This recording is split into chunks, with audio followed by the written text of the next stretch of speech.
지역 정체성이 어떤 의미에서 보면 장소 마케팅이나 도시 마케팅의 중요한 요소가 될 수 있다. 예.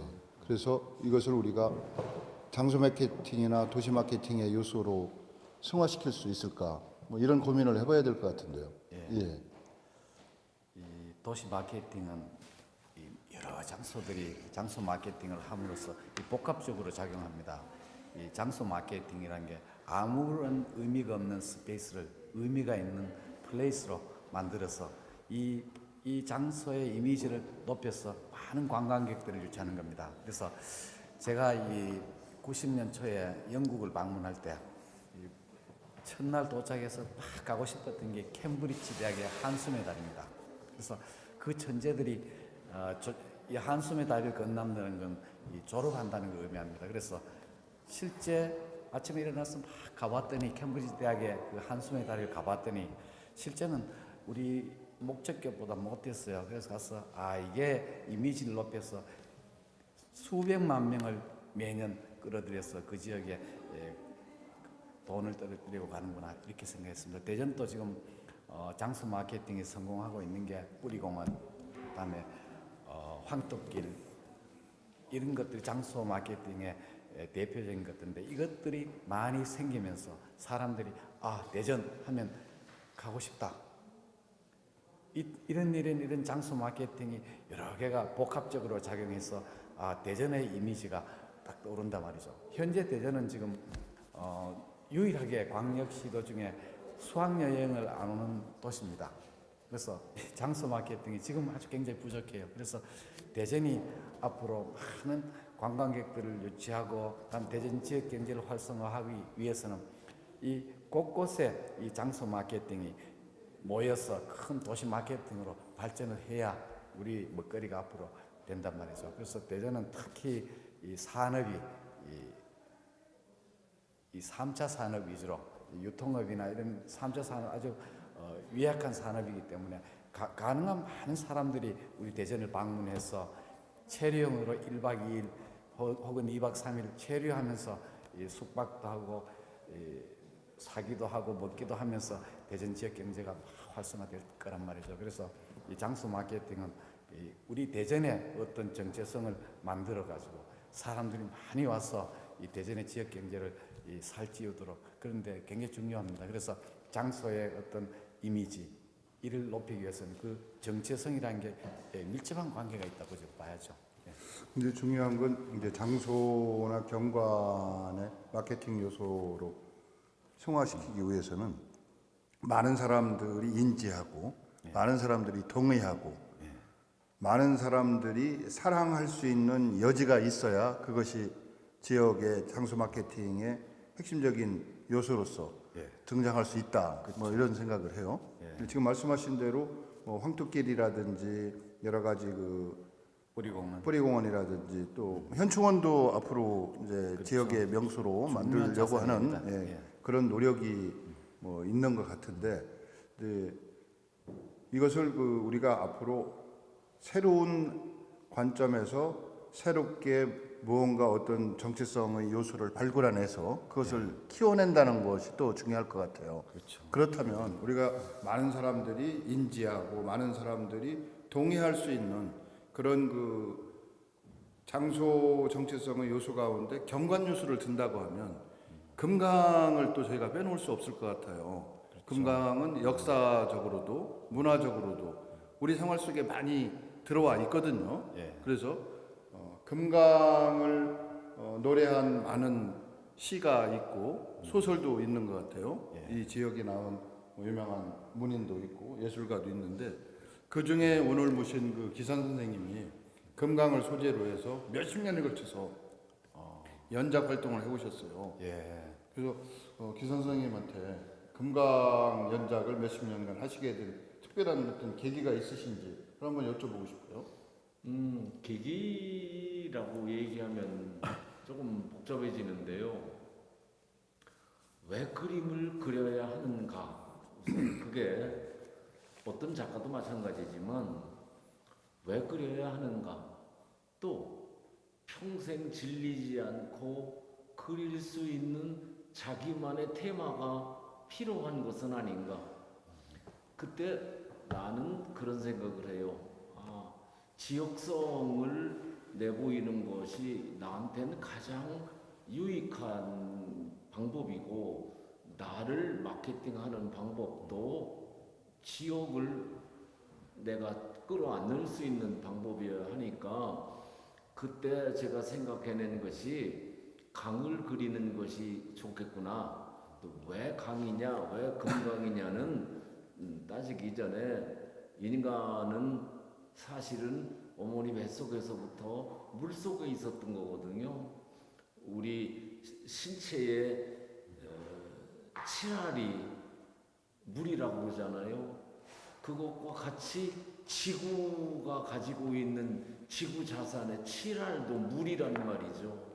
그러니까 인간은 물과 뗄래야 뗄 수 없는 불가분의 관계를 가지고 있고, 그 물에서 태어나서 물 근처에서 문명이 발달했단 말이죠. 그래서 문명의 4대 발상지가 있고, 우리나라는 금강유역이 아까도 말씀을 하셨는데 백제 문화가 이루어져 있단 말이죠. 그 백제 문화의 바탕 위에 우리가 우리의 정체성을 찾아서 그것을 좀 더 밖으로 드러내고 보여야 되는 상황이니까, 저는 그렇게 금강을 그려보자 하고 금강을 그린 게 50년이 넘어서 사람들이 저를 금강화가라고 불러주는 것에 대해서 감사하게 생각을 합니다. 그리고 이제 전국 어디서든지 금강하면 대전 기산 뭐 이렇게 얘기를 해줘서 참 감사하게 생각을 하죠. 저도 그 금강이 처음엔 풍경으로서의 금강이었어요. 풍경으로서의 금강을 그려가기 시작해서 그 금강을 그리면서 한 발짝 한 발짝 금강으로 가깝게 접근하고, 급기야는 금강물에 빠져서 금강 물 속에서 밖을 내다보는 그런 생각을 하게 됐단 말이죠. 그러니까 풍경에서 점차 비구상적인 방향으로 작품이 변해가서 지금은 비구상 같은 보이는, 저 나름대로는 구상성이 있다고 생각을 하지만 비구상적인 그런 작업이 돼갔단 말이에요. 그러면 왜 그렇게 됐느냐, 그런 생각을 우리가 안 해볼 수가 없는데, 처음엔 구상적인 방법이 동원돼서 작업을 하고, 나중엔 가슴 속에 있는 얘기를 좀 더 많이 하려니까 가슴 속 얘기를 흉중 그림이 된단 말이에요. 그러니까 그게 비구상적인 방법으로 간 거죠. 지금 저쪽에 걸려있는 제 작품은 7월 25일부터 조선일보 미술관 초대로 개인전을 할 때 내보내려는 작품의 일부분이고, 또 9월 1일부터는 목포에서 전남 국제 서목 비엔날레가 열려요. 그 1회가 되는데 그때 내보일 작품입니다. 저거는. 그런데 금강을 지속적으로 그리면서 그림이 바뀌어야 된다고 하는 그런 창작 개념을 도입해서 그림이 자꾸 조금씩 달라지는데, 금강이 강물에서 수증기로 뛰어올라서 공중에서 무지개가 되죠. 제가 재작년까지 그림의 명제가 금강홍이었어요. 금강무지개. 그랬는데 지금은 금강이 그렇게 멈출 수 없는 언브로큰 베리에이션이라고 해야 되나, 뭐 아무튼 멈출 수 없는 변주, 베리에이션 뭐 이렇게 움직여가는. 그래서 그런데 금강을 그리면서 금강의 빛, 색깔, 컬러, 금강의 빛, 그 다음에 물소리가 작은 여울물, 개울물, 뭐 큰 강물 이렇게 하면서 물소리가 어떤 형태로든지 생겨나는데, 그래서 화음, 금강의 색깔과 금강의 소리, 그걸 어떻게 이렇게 믹사시켜서 작업을 해보자. 그러면 금강의 안과 밖이 다 드러나는 작업이 될 수도 있다. 그런 생각 때문에 금강의 빛과 소리에 대해서 신경을 쓰고 있는데, 지금 저기 보이는 저 작품의 컨셉은 우리 음악의 악기 중에 편경이라는 악기가 있어요. 편경은 이렇게 기역자처럼 된 대리석 판을 위에 8개, 밑에 8개를 걸어놓고 편경을 두드리면 거기서 생기는 소리를 이제 정리한 건데, 세종대왕 때 만들어졌어요.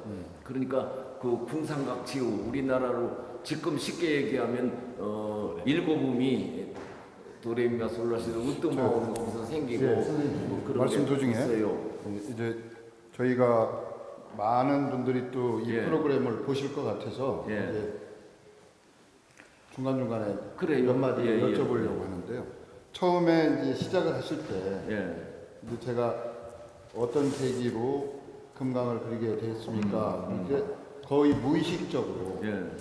이끌림에 그렇죠. 의해서 금강을 그리겠다. 저는 이렇게 이제 예, 이해가 예. 되네요. 괜찮아요. 뭐 어떤 의도나 디자인된 게 아니었다. 그러다 보니까 가슴속에 있는 무의식의 세계에서 원하는 모습을 그려내다 보니까 그것이 비구상의 영역까지 가게 됐다.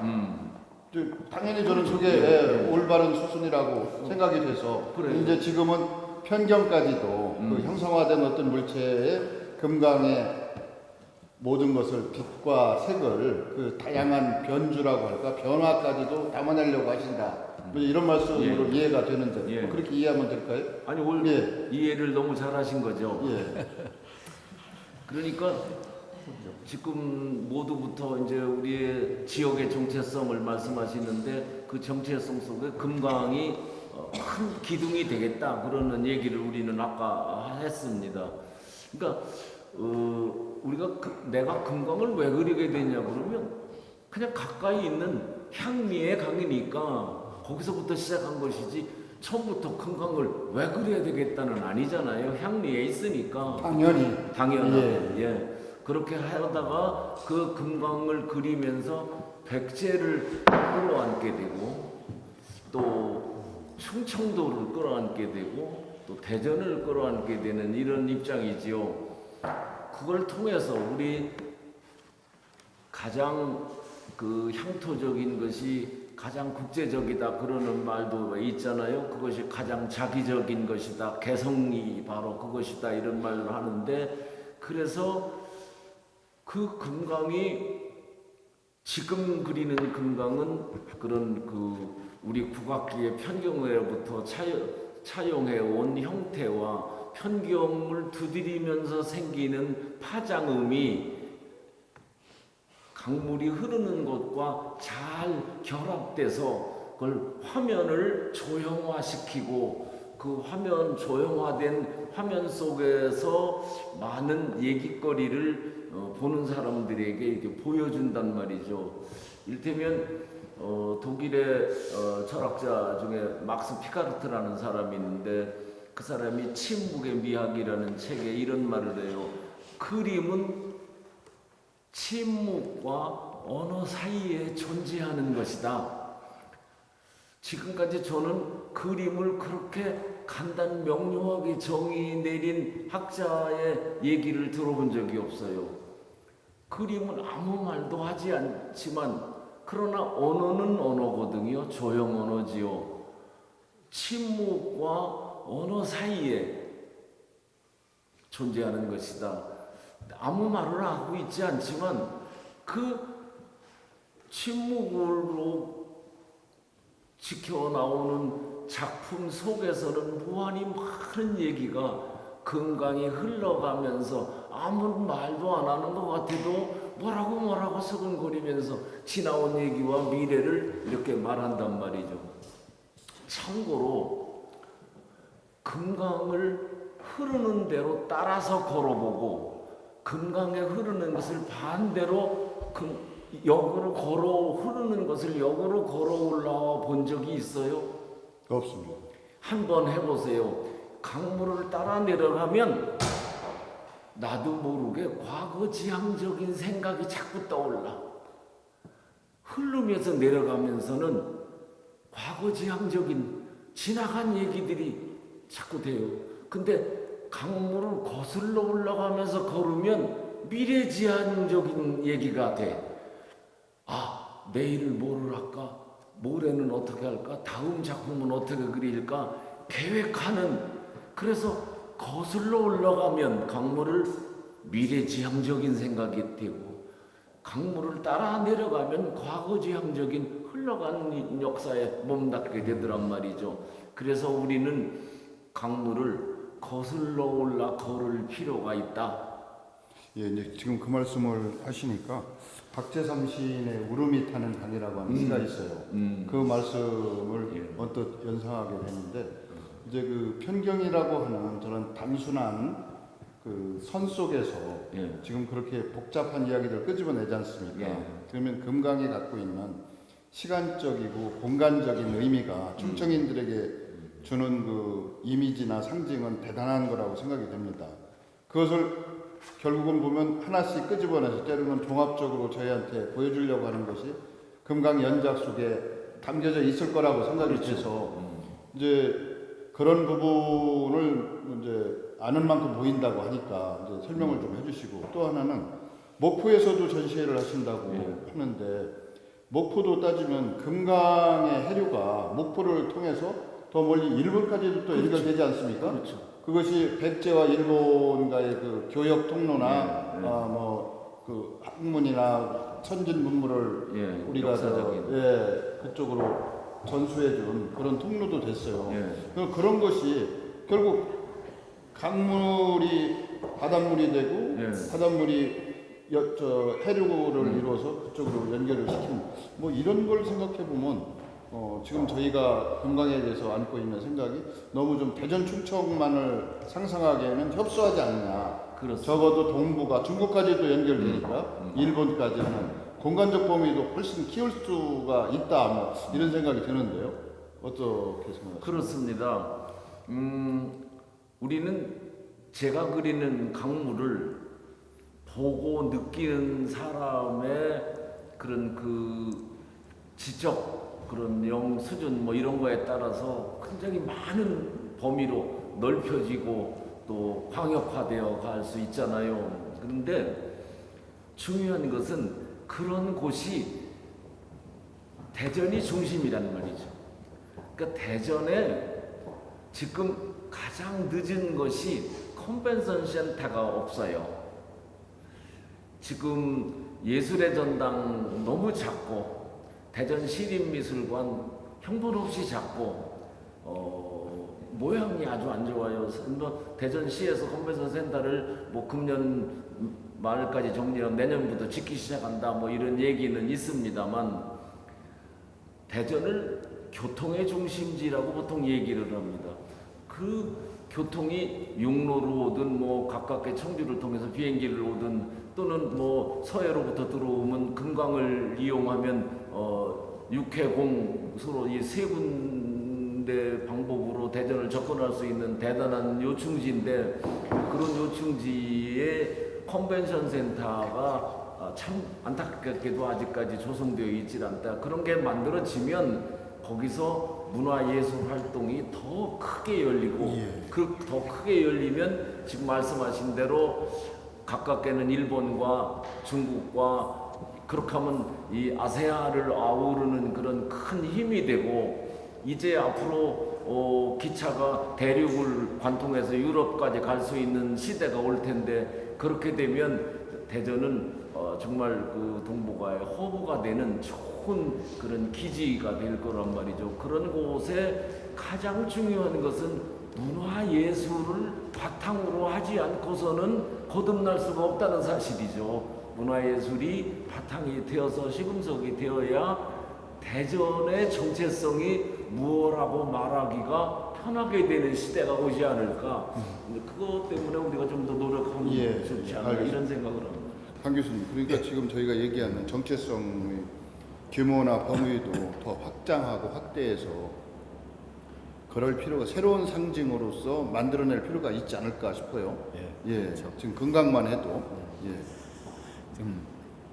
지금 그 범위를 확대하는 것도 굉장히 중요하지만은 지금 아까 말씀드렸듯이 우리 대전에 유입된 인구가 너무 많습니다. 지금까지 아까 말씀드렸듯이 세 종류가 있다 그랬잖아요. 옛날 선조 때부터 쭉 살면서 여기서 태어나서 고향이 대전인 사람이 분명히 대전 사람입니다. 근데 이 연구단지가 들어오고 제3청사가 들어오고 하면서 많은 사람들이 들어왔단 말이죠. 그리고 그 사람들이 이제 아기들을 낳고 여기서 학교를 다니고 하면서 이 세 종류의 이 사람들이 지금 누가 대전 사람이냐 이런 이야기가 자꾸 있습니다. 그래서 제가 보기에는 이 훨씬 많은 외지 사람들이 들어와서 그분들이 대전이라는 정체성을, 대전 사람이라는 정체성을 가질 때 저는 굉장히 대전이 발전한다고 봅니다. 그래서 고향은 아니지만 우리의 고장 이렇게 생각하면서 같이 을 공유할 때 대단한 힘이 발생할 것 같아요. 왜냐하면 제가 한마디만 말씀드릴게요. 지금 이 과학기술 도시가 저희들은 대전의 예. 비전입니다. 근데 최근 한 10년 이래 보면은 과학기술 도시보다 훨씬 경쟁력이 있는 도시가 신경제사 막 발전하는데 보니까 과학기술은 발전하는 게 아니고 다른 산업이 발전하더란 말입니다. 그래서 그게 학자들이 붙이기 힘들어 신경제 산업이라 그러다가 또 창조 산업이라 그러다가 막 그랬어요. 근데 이 플로리다 교수의 이야기를 따르면은 여러 가지 그 창조 계급들이 좋아하는 그런 어메니티를 막 만들면은 창조 계급이 들어오고 이 창조 계급이 어떤 크리티컬 매스가 되면은 그걸 이용하기 위해서 창조 산업이 들어가지고 이 도시가 막 창조 도시가 돼가 발전한다고 이렇게 해요. 근데 대전의 경우는 우리가 어메니티 만들지도 않았는데 그 연구단지가 들어오면서 많은 창조 계급이 이미 들어와 있어요. 그래서 이 과학과 과학기술과 그다음에 우리의 문화 사회가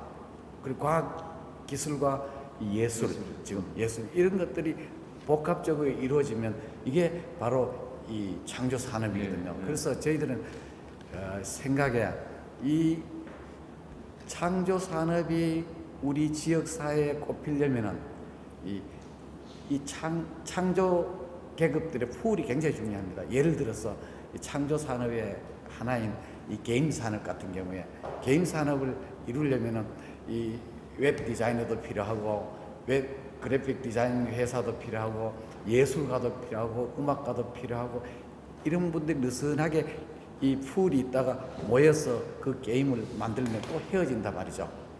이 창조 산업의 특징인데 이런 풀이 이미 대전에 만들어지고 있습니다. 근데 이게 만나지를 못해가지고 지금 창조 산업이 안 일어나는 거거든요. 그래서 이 지금까지 대전을 기반으로 많은 우리 이 원래 대전 사람 이분들을 기반으로 해서 외지에서 왔는 그 과학기술자라든지 이런 분들하고 같이 같은 우리의 고장으로서 한번 해보면은 아마 난 이 대전의 앞으로의 먹거리가 과학기술 도시보다 오히려 이게 더 강한 힘을 가지지 않나 그렇게 봅니다. 근데 이제 중요한 게 이게 마케팅 전략에서 핵심적인 것이 브랜드 가치거든요. 브랜드 가치는 다른 타자와 비교해서 뭔가 좀 강점이 있거나 우월해야지 되거든요. 그게 가치거든요. 브랜드 가치. 그렇죠. 이제 지금 말씀하신 플로리다 교수의 창조 도시, 뭐 창조 계급 이런 얘기가 대전 같은 경우가 사실은 경쟁력이 앞서가지 못해요. 지금 서울시의 그 한 구만도 못하거든요. 그렇죠. 우리는 엄청난 강점이라고 생각을 하는데 그래서 그런 것도 포함해서 저는 부정하는 게 아니고 이제 금강이라고 하는 것을 지역 정체성의 하나의 모델로 우리가 삼어보자 원형 경관으로. 그 이유는 물이라고 하는 것이 무한이거든요.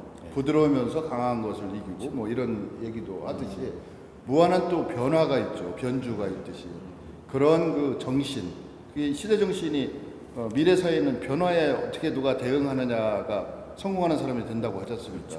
저는 금강이 갖고 있는 그런 속성과 특성을 강점으로 우리가 살려서 정체성 논의도 그런 방향을 우리가 수용하고 포용하는 쪽으로 가는 것이 더 좀 바람직하지 않을까. 바람직한 정체성을 우리가 발굴한다면 그런 강물의 쪽에서. 속성을 말씀하셨는데 금강이 가지고 있는 가장 중요한 것이 바로 포용력이 아니냐. 그렇죠. 모든 것을 다 받아들이는 충청도 사람의 정체성은 금강과 같은 포용력을 가지고 있다. 받아들여서 그것을 거름 삼아서 다시 재창조하는 그렇죠. 능력을 가지고 있는 동네 사람이 바로 충청도 대전 사람이 아닌가. 그런 정체성이 뭐냐고 아까 말씀하셨는데 제 생각에 포용력이 많은 시민들이다, 사람들이다. 예, 이제 그 말씀을 하시고 예. 이제 금강의 수리 수문학적 특성을 보면 이제 하상재수 뭐 이렇게 얘기를 합니다만은 흐름이 상당히 예. 완만해요. 완만하죠. 그리고 이제 홍수도 많이 겪긴 했습니다만 저희가 그 지금 이제 다목적댐 때문에 홍수나 재난이 없습니다만 그래도 물 자체가 그렇게 다른 4대강 중에서는 예. 많은 물량이 아니거든요. 저희는 그 조금 스케일이 적다고 볼 수도 있지만 그래도 부드럽고 완만하며 먹고 살 거 다 베풀어 주는 이런 그 넉넉한 여유와 아량도 갖고 있다. 그런 정신을 우리가 좀 정체성으로 끌어당겨 보자. 뭐 이런 생각도 갖게 됩니다. 4대강 어떤 강보다 제가 그 뜸봉샘에서부터 장항 앞바다까지를 여러 차례를 돌아다녔는데 어떤 강보다 빼어난 아름다움이 없어요. 그냥 두루뭉술처럼 평평하게 지나가. 그런데 어떤 강보다 황폐해 있지 않아. 어떤 강보다 공해에 찌들어 있지 않아요. 저 자연 순수함을 아직까지도 그대로 잘 간직하고 있는 강이 충청도에 흐르는 금강이다.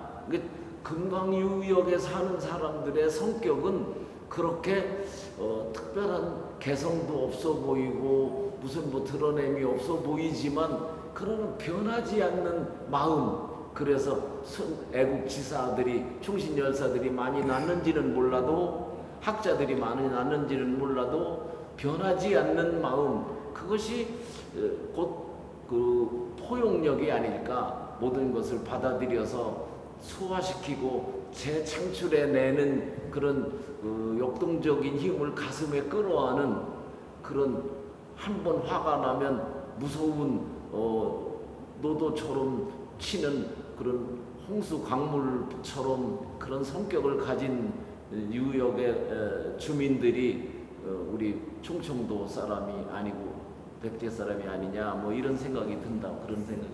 이제 뭐 우리 민족의 전통적 속성을 은근과 끈기 이렇게 말씀하시는 분도 계세요. 금강이 그런 속성을 가장 많이 담고 있다. 우리가 강에서 배우고 강은 우리한테 배우고 인간과 환경은 상호 의존적이고 상호 보완적이라고 하지 않습니까? 그래서 이제 금강을 그 지역 정체성 하나의 상징으로 삼는다면 이제 선생님은 이제 앞으로 금강 연작을 계속 이어서 그렇죠. 그려 나가실 거라고 생각이 되는데 앞으로는 어떤 작품으로서 어떤 정신을 담아내시려고 마음먹고 계신지요? 지금 그리는 것이 점차로 조금 더 성화되겠지요.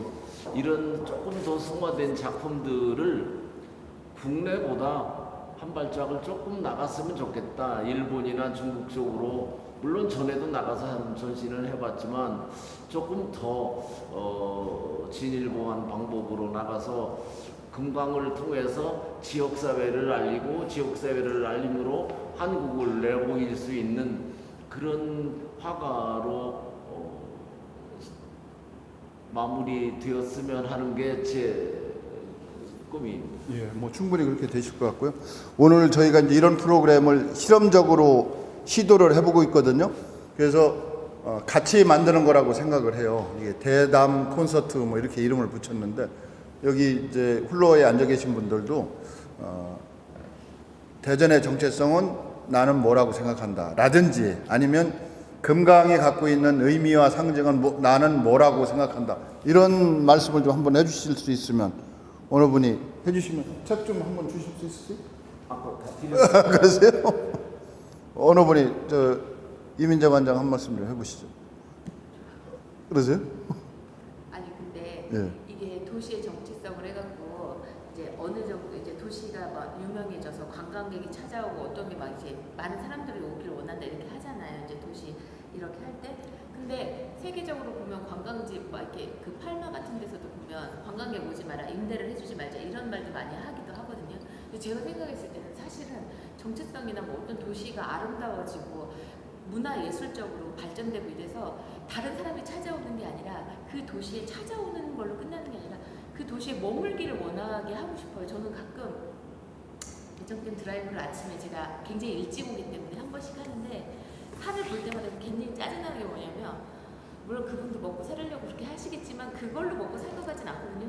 산을 다 파헤쳐가지고 막 운막 같은 걸 지어놓은 거예요. 막 가슴이 막 무거워 죽겠어. 이분은 도대체 무슨 생각으로 여기다가 이렇게 개집을 짓고 막 운막을 지어놨을까? 개도 막 짓고 이거를 이렇게 하지 않고 그냥 순수하게 사랑하는 마음으로 그냥 봐줬으면 좋지 않을까?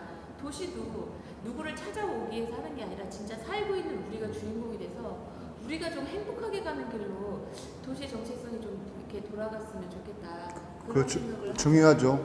그 도시에 그 지역에 살고 있는 사람들의 자부심과 긍지를 함양시킨다. 이것도 지역 정체성이 왜 필요한지에 대한 답이 될 수 있어요. 뭐 정확한 지적을 해주셨고요. 또 다른 분 한 말씀 또 해보세요. 이 작가도 얘기 한번 해보시죠.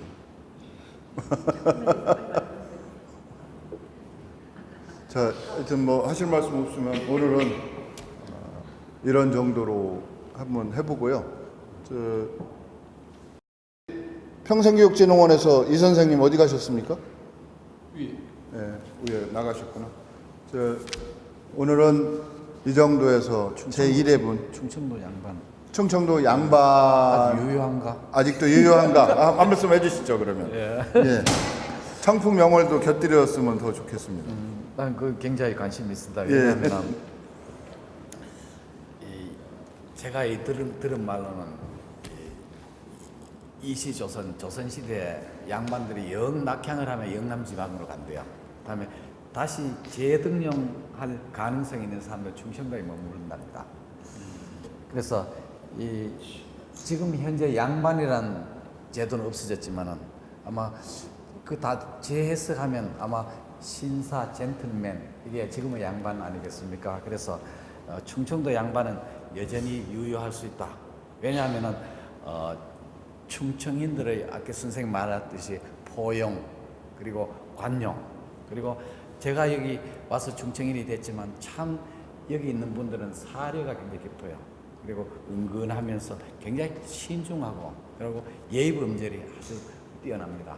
그래서 아마 이런 면에서는 여전히 이 충청도 양반이 유효하다 이렇게 저는 생각하고 있습니다.